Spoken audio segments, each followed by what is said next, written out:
চলে এসেছি আজকে আবার একটা নতুন রান্নার রেসিপি নিয়ে। চিংড়ি মাছ দিয়ে ডুমুর রসা। তোমরা অনেকেই ডুমুর দেখে থাকবে, আবার অনেকেই ডুমুর চেনো না। ডুমুর দিয়ে একটা প্রবাদ বাক্য আছে, ডুমুরের ফুল, এই সেই ডুমুর।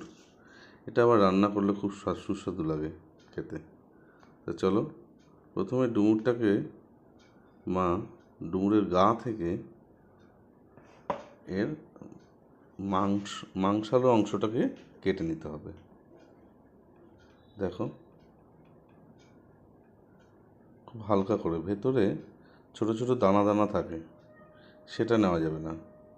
জাস্ট গায়ের থেকে ছাল অংশটা এভাবে বটি দিয়ে হোক বা ছুরি দিয়ে হোক তোমরা এভাবে কেটে জলের মধ্যে ভিজিয়ে রাখবে। কারণ এটার থেকে একটা কষ বেরোয়, সেটা ডিরেক্ট যদি রান্নায় দেওয়া যায় তাহলে টেস্টটা ভালো হয় না। সেই জন্য কেটে জলে ভিজিয়ে রাখতে হবে। এই দেখো, এই রকম গা থেকে ছালটা নিয়ে নিতে হবে। ডুমুরটা বড় হলে ছালের অংশটা একটু পরিমাণটা বেশি হয়। ডুমুরটা তোমাদের আগেবার দেখিয়ে দিই। এই দেখো ডুমুর, তাহলে আমাদের কেটে নেওয়া হয়ে গেছে। এবার এটাকে সেদ্ধ বসিয়ে দিয়েছি। প্রেশারে সেদ্ধ 2-3টে সিটি দিয়ে সেদ্ধ করে নিলাম। এবার এটাকে একটা পাত্রে ঢেলে সুন্দর করে ধুয়ে নেব। ভালো করে পরিষ্কার জল দিয়ে ধুয়ে নিতে হবে। পরিষ্কার জল দিয়ে ধুয়ে নিচ্ছি। ধুয়ে নেওয়ার পরে চলো দেখাই তোমাদের কি কি এর সাথে অ্যাড করব আমরা।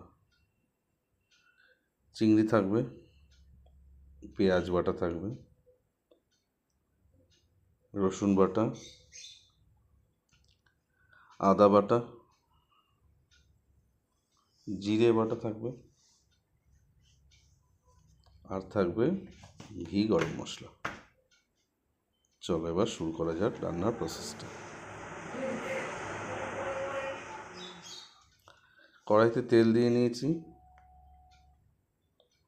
তেলটা একটু গরম হলে এর মধ্যে দিয়ে দেবো কিছুটা গোটা জিরে। জিরেটা একটু ভাজা ভাজা হতেই এর মধ্যে 2-4টে তেজপাতা দিয়ে দেবো। তেজপাতা খাই না, কিন্তু রান্নার টেস্টটাকে বাড়িয়ে দেয় অনেকটা। চলো তাহলে তেজপাতা দিয়ে গোটা জিরে দিয়ে যখন দেখলাম এটা একটু পোড়া পোড়া ভাব হয়েছে, এর মধ্যে দিয়ে দেবো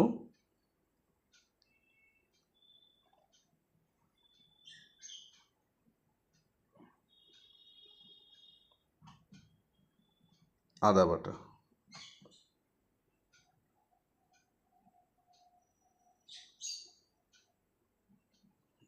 1 চামচ পরিমাণ আদা বাটা দিয়ে দিলাম।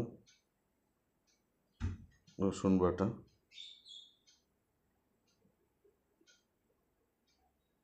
পেঁয়াজ বাটা,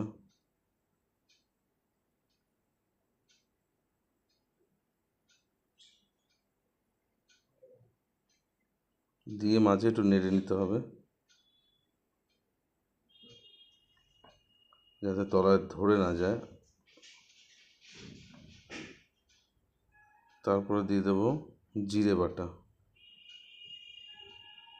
দিয়ে এটাকে ভালো করে নাড়বো।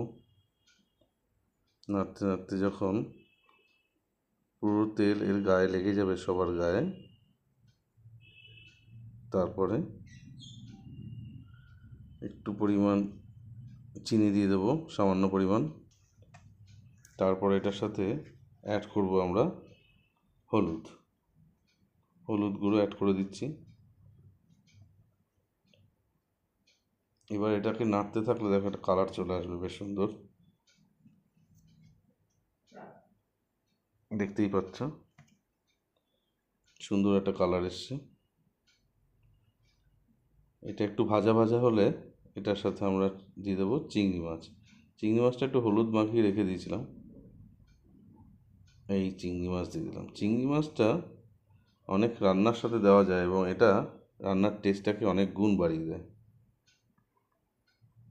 যাই হোক, এটাকে নিরামিষও রান্না করা যায়, তা চিংড়ি মাছটা দিলে আমিষটা করলে একটু টেস্টটা বেশি হয়। এবার সেদ্ধ ধুয়ে রাখা ডুমুরটাকে আমরা এর মধ্যে দিয়ে দেবো।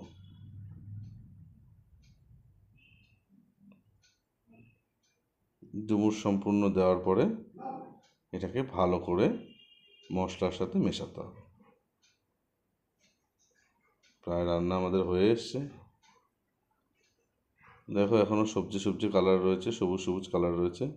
এটা নাড়তে নাড়তে নাড়তে নাড়তে কালারটা চেঞ্জ হবে। লবণটা দিতে ভুলে গেছি, লবণটা দিয়ে দাও তুমি। এখন পরিমাণ মতো লবণটা দিয়ে দিলে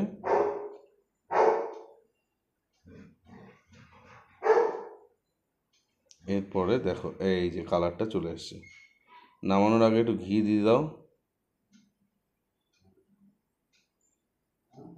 1 চামচ 1.5 চামচ পরিমাণ একটু ঘি দিয়ে দাও। ঘিটা দিয়ে এবার একটু গরম মশলা দিয়ে দাও, এর উপর দিয়ে ছিটিয়ে অল্প গরম মশলা ছিটিয়ে দিয়ে দাও। দিয়ে এটাকে ভালো করে মিশিয়ে এবার কিন্তু তোমরা এটাকে পাত্রে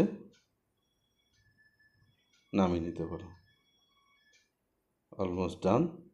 এই যে দেখো কি সুন্দর হয়েছে রসাটা, দেখো কি সুন্দর হয়েছে। বাহ, আমি তো একেবারে পরিমাণ মতো নিয়ে নিয়েছি, নিয়ে ভাত দিয়ে মেখে কি বলবো, অপূর্ব অপূর্ব। সেদিন চিকেন হয়েছিল, কিন্তু এটা খাওয়ার পরে চিকেনটা একদম ফিকে লাগছিল। তোমাদেরও বলছি বাড়িতে রান্না করবে, চিকেন রেখে এটা খাবে। ভালো লাগলে লাইক, শেয়ার অ্যান্ড